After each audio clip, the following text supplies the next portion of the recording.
Assalamualaikum warahmatullahi wabarakatuh.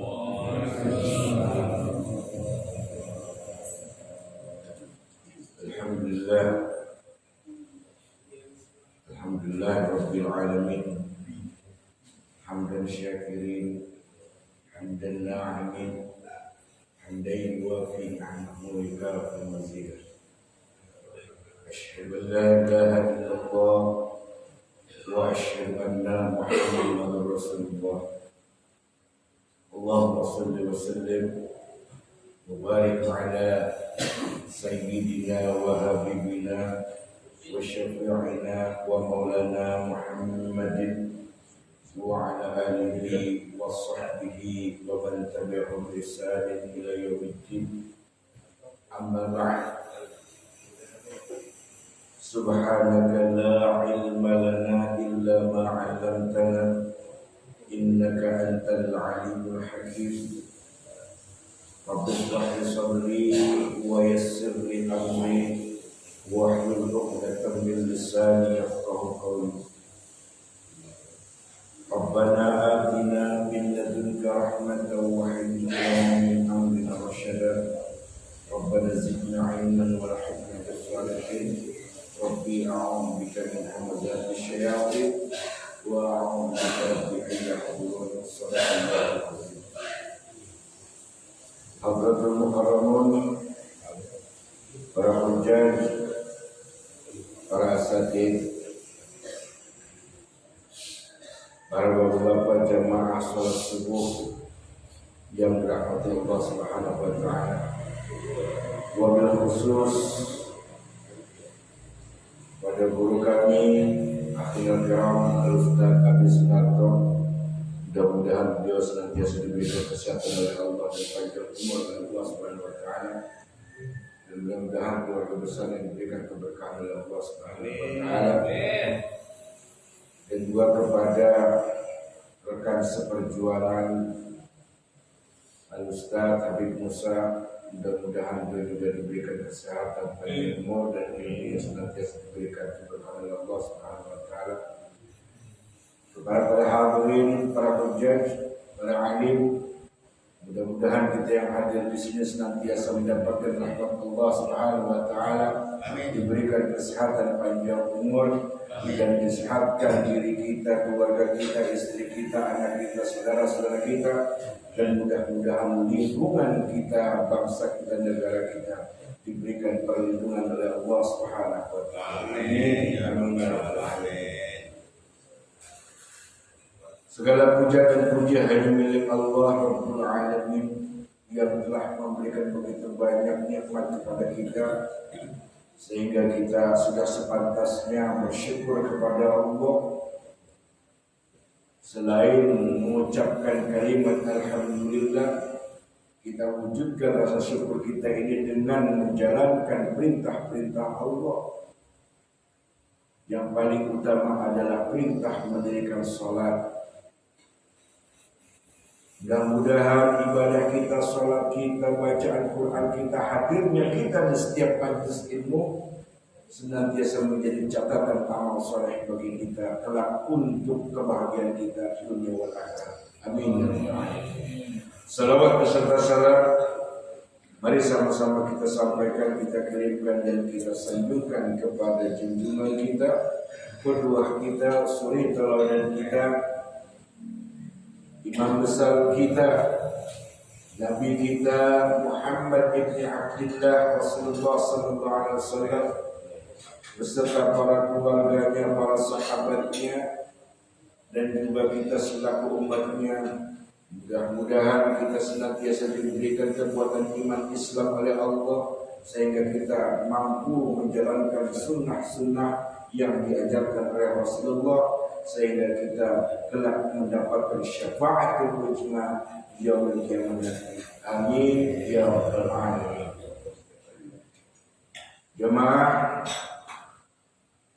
rahimani wa rahimakumullah, masih tetap kita mengkaji tentang dosa besar al-kabair. Kali ini kita mengambil tema tentang dosa besar melakukan pungutan liar. Jadi dosa besar melakukan pungutan liar.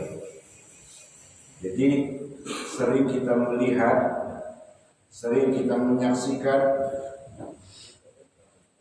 sekarang ini, zaman akhir zaman ini, banyak orang mencari uang, mencari nafkah, tidak lagi memikirkan akibat dari apa yang diperbuatnya. Pikiran dia yang penting dapat duit, yang penting bisa bawa pulang duit buat bini dan anaknya jajan. Dia tidak melihat dari segi maslahat dan mudaratnya, apalagi bisa mencapai dosa besar dari perbuatan yang dia lakukan.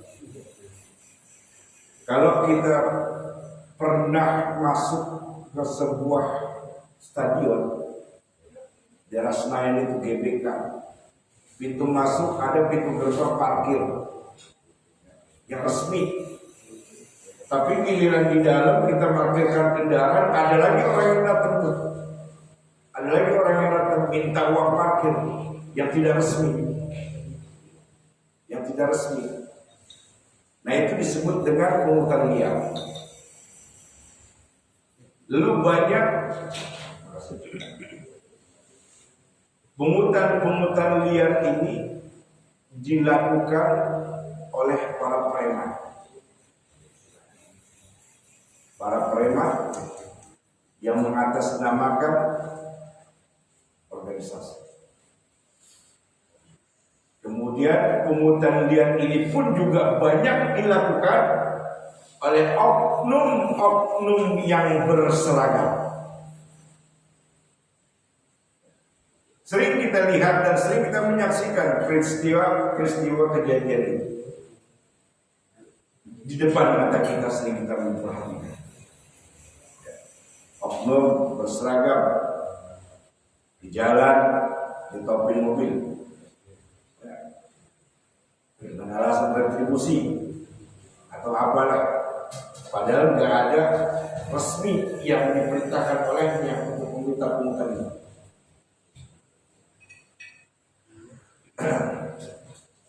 Seseorang, kata Imam Az-Zahabi di dalam bab ini, yang membahas tentang bab ini, dosa besar melakukan pungutan liar. Bagi seseorang yang melakukan perbuatan pungutan liar, mereka nggak sadar kalau yang dilakukan itu adalah perbuatan yang haram, perbuatan yang membuat Allah menjadi murka padanya, karena di situ tersimpan dosa besar yang dilakukan oleh manusia. Haram, mengundang murka Allah, dan ancamannya sangat pedih. Bahkan ancaman dosa yang akan Allah timpakan pada seseorang yang melakukan pungutan liar bukan hanya di akhirat, tapi di dunia pun dia akan menerima ancaman dari Allah atas tindakan yang dia lakukan yang Allah bikin murka padanya.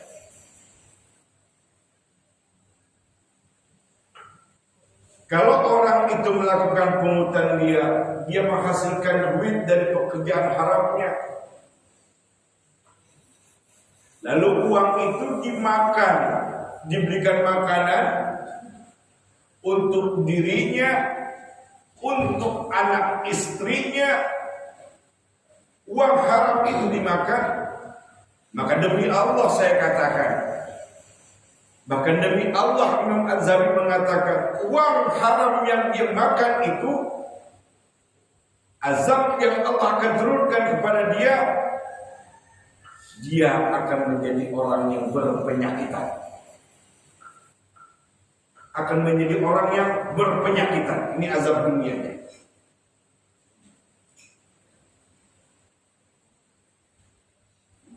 Terus kalau dikasih istrinya, anaknya, istrinya jadi istri yang pembangkang, rumah tangganya ribut terus. Anak-anaknya yang dikasih makan uang haram itu menjadi anak-anak yang durhaka, yang gak akan pernah bisa memberikan syafaat kepada orang tuanya. Makanya hati-hati buat para preman yang meminta pungutan liar, memalak para pedagang, Kalau mintanya baik-baik mungkin masih penting. Kadang-kadang mintanya itu dengan ancaman, kemudian dengan nada yang keras, seakan-akan harus wajib memberikan, dan yang dia pintanya pun juga disebutkan nilainya harus sekian masih. Memberatkan kepada para pedagang. Hati-hati buat para preman. Mudah-mudahan para preman mendengar kajian ini. Dan mudah-mudahan para aparat oknum yang berseragam juga mendengar kajian ini. Kalau uang itu dia makan, dia berikan makanan, lalu dia makan sama dia, maka demi Allah kata Imam Az-Zahabi, orang itu bakal berpenyakit. Penyakit selalu ada pada dirinya. Satu. Yang kedua, istrinya menjadi istri yang pembangkang. Lalu anak-anaknya menjadi anak-anak yang durhaka. Gak akan bisa memberikan syafaat untuk orang tuanya. Jika uang yang dia hasilkan itu dia belikan sebuah kendaraan, kendaraannya itu pun akan selalu rusak, dan juga akan mengakibatkan selalu tabrakan. Kalau diberikan rumah uang itu akan hancur, bahkan akan bisa terjadi kebakaran. Karena uang yang dihasilkan secara haram mengundang murka Allah, dan cara kerja mereka meminta pungutan liar itu dengan memaksa, mengancam, bahkan memintanya nggak tanggung-tanggung, tidak melalui keikhlasan orang yang memberi. Udah minta, mencaci maki, memaksa dengan marah-marah, dengan mengancam. Ini cara yang Allah nggak suka dengan orang-orang yang meminta pungutan liar.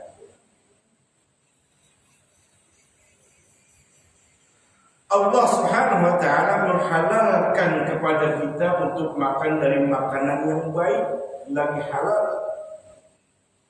Kata Allah, "Kulu minat thayyibati ma razaqnakum." Makanlah oleh kalian dari apa yang baik, dari apa yang telah kami siapkan untuk kalian. Makan yang baik-baik, yang halalan thayyiban. Dan kalian mendapatkannya dengan cara yang baik. Bekerja di tempat yang baik, dari mendapatkan dengan pekerjaan yang baik, Allah suka, Rasul suka, maka di situ walaupun hasilnya minim, tapi Allah kasih keberkahan padanya. Ikhwatal iman, rahimani wa rahimakumullah jami'an. Orang yang udah rusak jiwanya,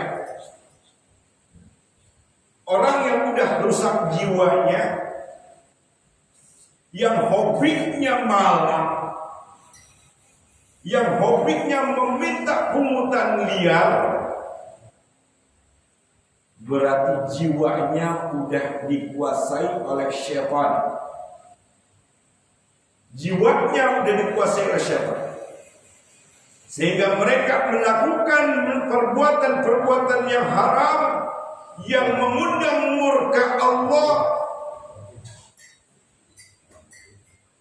Maka ancamannya, kalau mereka tidak mau bertobat, kalau mereka nggak mau bertobat, kata Imam Az-Zahabi, maka Allah setak dia di situ. Allah setak dia di situ sampai ajal menjelang dirinya. Allah setak di dia. Kalau Allah udah setak dia di situ, di tempat itu, bekerja di tempat yang kotor, mencari rezeki dengan hasil yang kotor, dia nggak mau bertobat, jiwanya kotor yang udah dirasuki oleh syaitan, maka Allah stop dia sampai di situ. Tidak ada rahmat dan hidayah yang Allah akan berikan kepadanya. Kalau orang yang sudah rusak jiwanya, dinasihatin kebaikan, gak pernah mau didengar.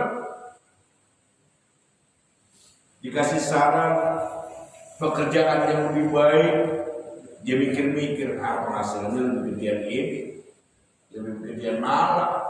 Daripada kerja udah capek-capek disuruh-suruh lagi, hasilnya nggak memungkinkan, nggak sesuai. Mendingan bawa lagi aja para pedagang, para oknum-oknum yang berseragam, mereka nggak merasa puas mendapatkan gaji dari kantornya, dari instalasinya. Dia lakukan pungutan liar, dia berhenti, dia diam di tengah jalan. Dia stop dan kendaraan-kendaraan yang dia sukai.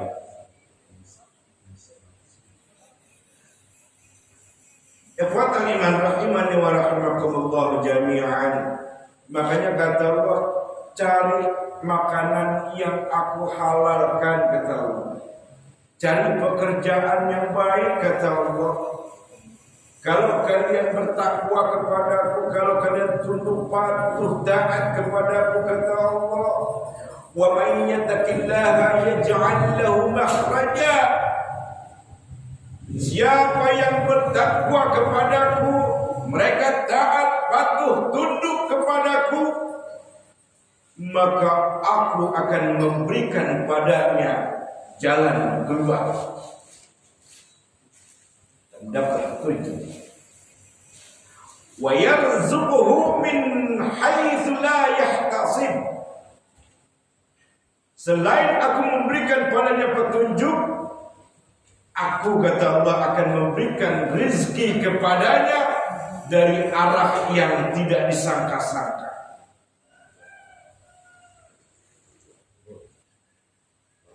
Orang yang hidupnya selalu bergelut dengan mencari uang secara yang haram, secara yang selalu mengundang murka Allah, kata ulama, berarti orang itu pikirannya, energinya serta potensi dirinya akan selalu terfokus ke situ saja, disetak oleh Allah. Udah setak di situ, nggak dapat petunjuk, nggak mendapatkan rahmat dari situ, dan tidak diberikan kesempatan oleh Allah untuk dia bertobat. Kenapa? Karena Allah sudah membenci dirinya. Dinasihatin sama orang baik, nggak mau dengar. Diajak untuk mendapatkan pekerjaan yang baik, dia nggak mau. Banyak orang yang udah menasihati kebaikan padanya, nggak pernah mau dia dengar. Nggak pernah mau dia turutin. Padahal orang-orang yang menasihati kebaikan padanya adalah bentuk sayangnya Allah melalui seseorang untuk menyadarkan dia. Tapi dia nggak hiraukan. Bentuk sayangnya Allah kepada dia melalui orang lain tidak dihiraukan. Akhirnya Allah murka, Allah marah. Makanya disetak dia di situ, tidak lagi mendapatkan rahmat hidayah, bahkan tidak diberikan kesempatan oleh Allah untuk dia bertobat.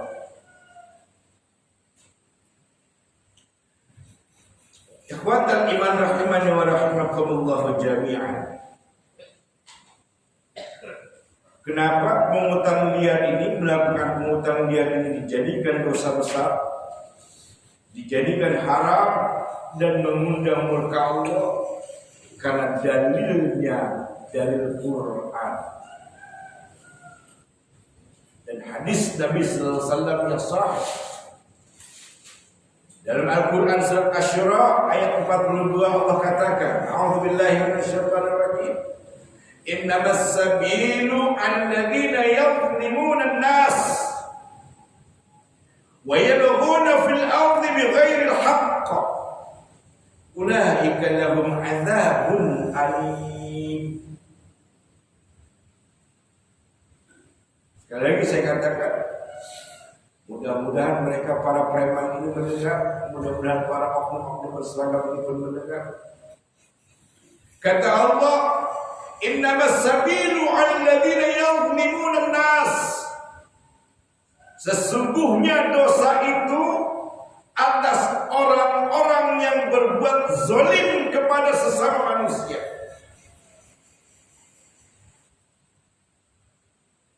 Kata ulama, zalim kepada manusia itu apa? Kata ulama, dialah orang yang mengambil hak orang lain, meminta, memalak, memungut pungutan liar yang tidak dibenarkan oleh Allah dan Rasulnya. Kata ulama, sudah mengambil hak orang lain, meminta dengan melakukan dengan cara memaksa, dengan emosi, dengan dipatok harus memberikan jumlah sekian.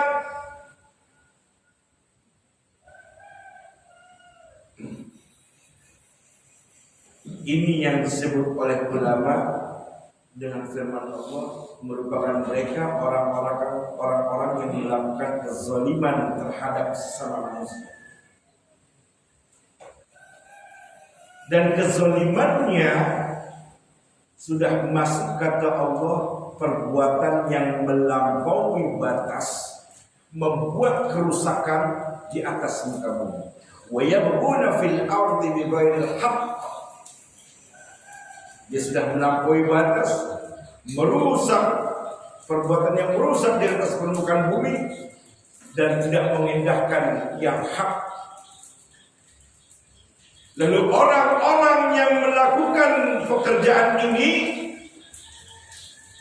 berarti mereka mengundang murka Allah. Kata Allah, ini ancamannya, ulaika lahum adzabun alim.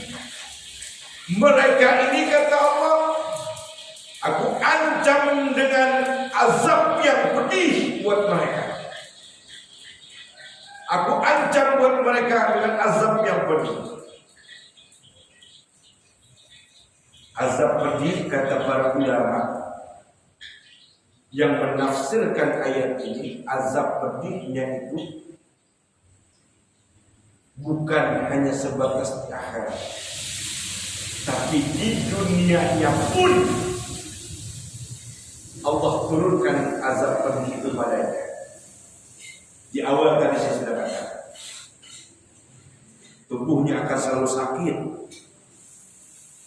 berpenyakitan, dibeli kendaraan selalu tabrakan, selalu rusak, selalu mogok.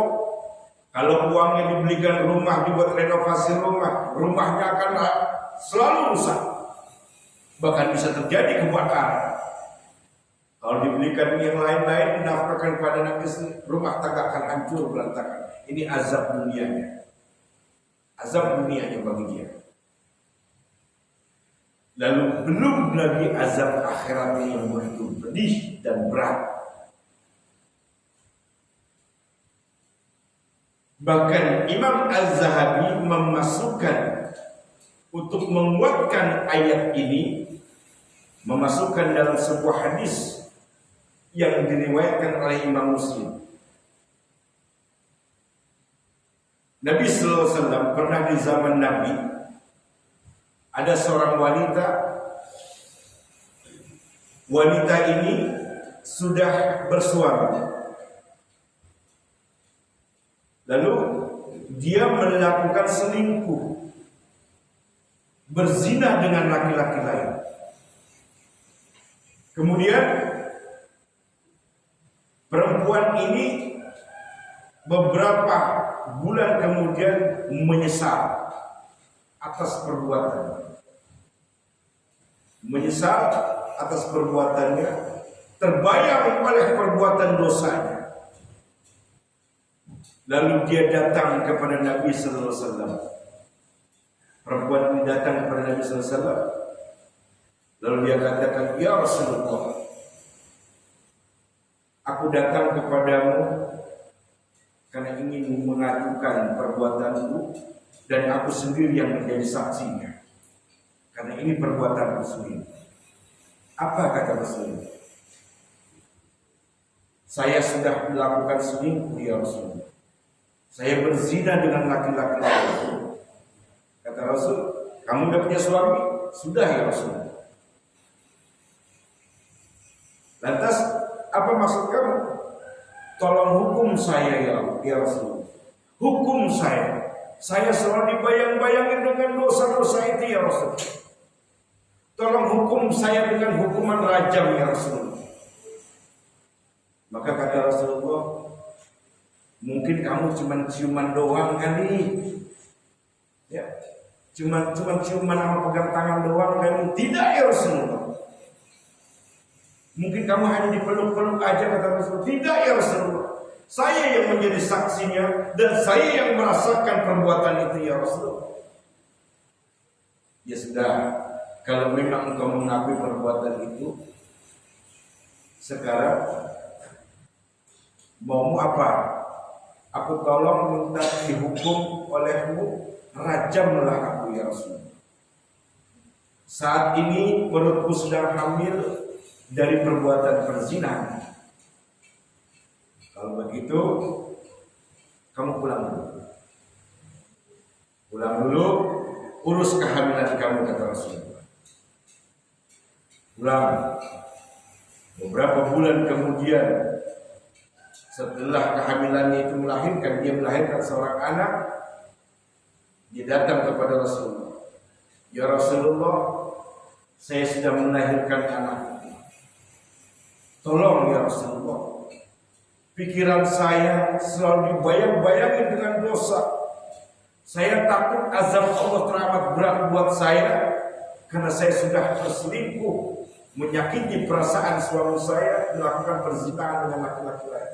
Saya selalu dibayang-bayang itu ya Rasul. Tolong ya Rasulullah, hukum saya. Mumpung saya masih hidup di dunia, saya merasakan sakitnya azab itu yang akan saya terima saat ini, ketimbang nanti azab Allah di akhirat. Saya mungkin gak sanggup akan menerima azab itu ya Rasulullah. Maka kata Rasulullah, apakah kamu menyusui anak itu? Ya. Susuilah anak itu sampai 2 tahun. Dia tunggu lagi sampai 2 tahun. Saking bergejolaknya iman dia untuk melakukan tobat kepada Allah dengan jarak minta dirajam oleh Rasulullah. Karena selalu terbayang-bayang perbuatan dosanya. Ketika 2 tahun kemudian datang lagi perempuan itu kepada Rasulullah. Ya Rasulullah, saya sudah menyusui anak itu selama 2 tahun. Saya minta saat ini juga engkau mau menghukum saya dengan merajam saya. Kenapa Rasulullah mengulur-ulur waktu pada saat dari awal-awal perempuan ini minta dirajam?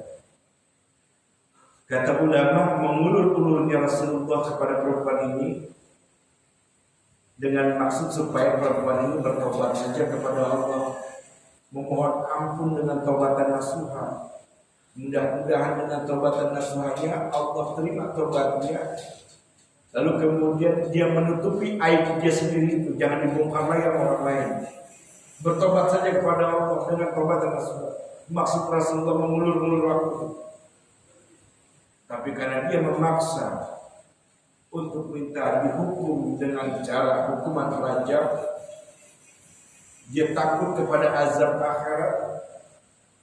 Akhirnya dia bilang kepada Rasulullah, dan Rasulullah katakan, kalau begitu ikat dengan kencang kain yang kau pakai, ya, lalu kamu masuk ke lubang itu setengah badan kata Rasulullah. Lalu kamu siap? Siap. Lalu dirajamlah dia sampai mati. Dirajam dia sampai mati. Kalau pasutri, pasangan suami istri yang melakukan selingkuh dengan berzina, maka hukumnya rajam.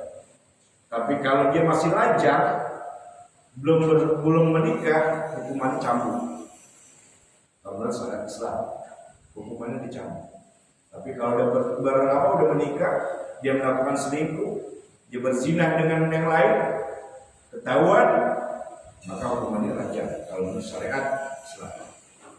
Nah, kenapa Imam Az-Zahabi memasukkan kisah ini ke dalam bab memungut pungutan liar? Nanti kita akan jelaskan. Ikhwatul iman,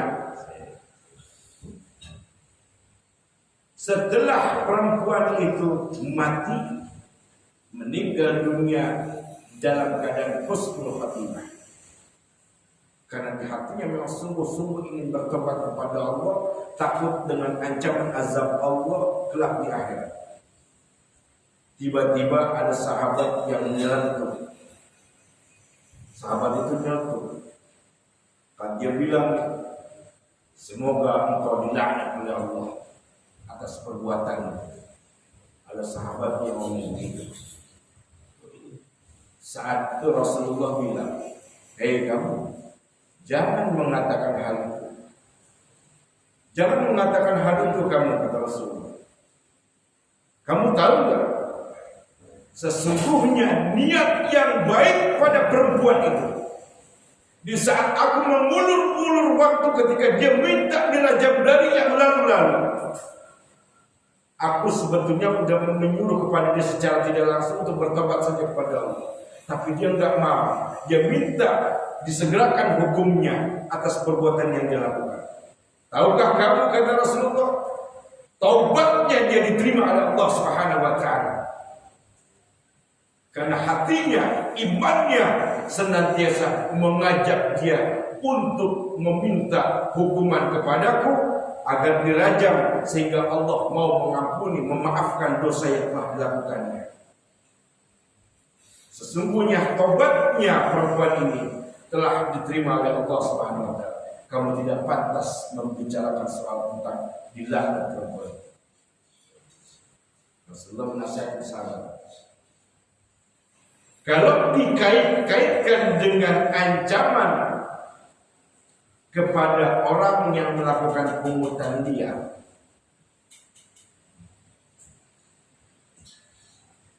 maka dosanya lebih besar dari orang yang perempuan itu yang berzina. Orang yang melakukan pungutan liar, dosanya lebih besar dari perempuan ini yang melakukan berselingkuh dengan berzina. Paham? Paham? Jadi orang yang melakukan pungutan liar dengan memaksa membuat kerusakan di atas muka bumi, ya, dengan secara tidak dibenarkan oleh Allah dan Rasulnya, itu dosanya melebihi dari perempuan yang sudah bersuami yang melakukan selingkuh dengan berzina dengan laki-laki lain. Dosanya lebih besar lagi. Dan kata para ulama, apabila orang yang melakukan senantiasa melakukan pungutan liar dalam hidupnya, bila dia ingin bertobat, tobatnya harus dilakukan dengan cara perempuan itu dirajam. Kalau enggak dengan cara itu, tobatnya enggak diterima, kata ulama. Saking pedihnya atau azab dunianya buat orang-orang yang hobinya memalak